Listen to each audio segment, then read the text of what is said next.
Hello everyone, this is Shannon from That's So Po, and today I'm doing week 42 of my 2021 reads. This week I read a couple of things that I really enjoyed, including one that kind of surprised me by how much I enjoyed it. And then I also read something that was a little bit of a disappointment for me, and I ended up DNFing. Timestamps and content warnings are in the description box below. So the first book that I finished, which was the one that I was surprised I liked as much as I did, was Beowulf, A New Translation by Dahvana Headley. So this is, as it says, a new translation of Beowulf, the kind of old English classic story, which is about a man fighting monsters and things like that. So this is a new translation that is eligible for a Hugo Award. It's one of the finalists in the related works category. So I picked it up, but I wasn't necessarily really anticipating falling in love with this, but I kind of did. I really enjoyed it. So basically, the way that this translation is approached is really fascinating. Headley has decided to translate this in a very modern style and through a very feminist lens. So she's made some really interesting choices when it comes to what language to use and how to approach the different characters and what to focus on and how to do that translation. Anytime that you're dealing with translation, there's a lot of judgment that goes into it, and a lot of the translator's filter kind of affects the way that it is translated. And so she has this great introduction kind of talking about her choices and why she approached it the way that she did and how different translations in the past have treated it. And I really liked especially her focus on, how the different women in this story are treated, especially Grendel's mother. So Grendel being kind of an ogre character, and Grendel's mother is sort of a witch character, and kind of really explaining the context of a lot of the rules of, blood feuds and things like that. It was just really fascinating to read that introduction, as well as her explanation of her word choices. So this is very much a modern translation. The kind of poetry form of this story is retained, but it's done in much more of a modern poetry form. So in the acknowledgements at the end, she even talks about being very influenced by Danez Smith, and I have really enjoyed Danez Smith's poetry before. They wrote Don't Call Us Dead, which was an excellent poetry collection, and I feel that sense of modern poetry rhythm in it. It was actually really beautiful to read. I read this kind of as an ebook. I struggle to listen to audiobooks, especially for poetry. So I read it on my own, but I just felt the flow of the poetry was really, really good. And the word choice was very modern. Lots of things like bro and hashtag blessed, and all sorts of other things like that that is very modern. And one of the things that she explains in the introduction is how this story is very much the sort of thing that you'd have one guy at a bar telling another guy at a bar. And so she's translated it in that vein. And the story itself is, to me, the kind of medieval equivalent of like an Avengers movie. It's just one of those mass appeal epic stories that's full of action, heroes, and all that kind of thing. And it's not really something that was highbrow. And I think Headley really tackles that and says, let's not translate this as if it's highbrow and use some sort of antiquated language to make it overly formal. Let's, use the kind of language that would make sense for a modern context. So I loved that. I thought the translation was brilliant. I really, really enjoyed it. I love the flow of it. I love the poetry of it. The only thing that I maybe liked less was the actual story. Beowulf is a very violent story, and it is a very bro story. It's all about this guy, Beowulf, who's like the strongest, the best. And it's about him defeating monsters. The first there's three main fights: Grendel's mother, and then later a dragon. And the first two with Grendel and Grendel's mother, less of a fan, but the dragon one I actually thought was a pretty interesting story. So yeah, so I would say that the actual Beowulf, maybe less of a fan, quite violent and very masculine and all that sort of stuff, but the translation was excellent. So I gave this 4.5 out of 5 stars. And if you're interested in trying some really old English classics, this is kind of a fun one to pick up. Next, I picked up a picture book, Watercress, by Andrea Wang, illustrated by Jason Chin. I heard about this from Becca at Read Becca, who I will link below. And this was such a beautiful picture book. This is basically a memory of the author's when she was a kid, where her family, who were immigrants from China, were stopped by the side of the road to pick some watercress that was growing in a ditch, and she felt very embarrassed and just couldn't understand it. And so this is kind of her processing that memory and trying to understand what was going on and what was going on for her parents and that sort of thing, kind of trying to have some closure and some reconciliation of these memories. The illustrations in this are fantastic. Jason Chin did an amazing job. This is done in watercolors. It's just so beautiful. So yeah, I thought that this story was just really lovely. I loved the illustrations, and I thought that the story itself was pretty heartwarming. So I gave it 5 out of 5 stars.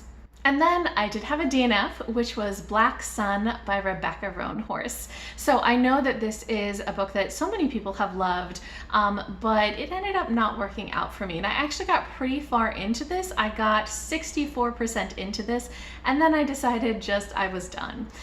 So basically, this is an epic fantasy, the beginning of, I think, a trilogy that is set in a world inspired by pre-Columbian Americas. And it has some really cool world building. I thought it was so interesting, just the different areas in this world and the way that the religions work and the way that the trade works and the way that the different kind of social classes work. There's so much cool world building and lots of really interesting magic in this as well, quite interesting magic. So I totally loved all of that. I actually found the writing was super easy to get into. Really, definitely I enjoy Roanhorse's writing. I also enjoyed some of the characters quite a lot. There is a sea captain who is just so much fun to be with. Every time we were in her perspective, I really enjoyed it. But there were some other aspects that just kind of kept getting under my skin. So one of them is that every chapter begins with a little quote of something, like a document or a letter or a book or some such thing, or like a saying, these sorts of things. And I found them to be unnecessary info dumps just at the beginning of every chapter, and it would just always bring me out of the story whenever I would see that. I'm not a fan of info dumping, and I didn't like that. The story itself as a whole, though, did not do much info dumping. I don't remember that. So I think that it was good on that, but just that little bit kept bringing me out of the story. The other thing that was, I think specifically to me, a problem was the violence. So the first chapter of this, I had heard a lot of people talk about being really intense and violent. And Sush, my husband, had read this before, and he said, you probably shouldn't read that chapter. And I didn't want to read that chapter and just DNF the book right away. So Sush actually just summarized the chapter for me so that I wouldn't have to read it myself. And I thought, okay, everybody says that's violent, but maybe it's not so bad for the rest of it. But there was quite a bit of violence. And in particular, there were a lot of flashbacks to one of the characters' childhood where he was really severely abused. And I really did not like that. I think that there's this aspect of this book which feels a little bit like it edges towards grim, dark fantasy. There's just this darkness and this abuse and this violence that is part of the story, and that's not something that I like. I don't like grimdark, and so it just veered a little bit too close to that. I wouldn't say that the story as a whole is grimdark, but especially his sections felt that way. It was just so unhappy, his poor childhood. So that was just, I just didn't like that. But nothing wrong with the writing or anything like that. It's just a personal taste thing. And then one thing that I did find that I kind of do have a criticism of, in terms of I don't think it was done well, is another perspective. There is a sun priest, and this character is really what kind of ruined the book for me, because every time I would read from her perspective, I would have to put the book down out of annoyance and like calm down and come back to it another day. And then finally, I just put the book down and didn't come back. The issue with the Sun Priest is that this character makes zero sense to me. You ever have that where you're told something about a character, but then nothing that they do makes sense for that? So this is a character who came from the slums, but then went into a priesthood.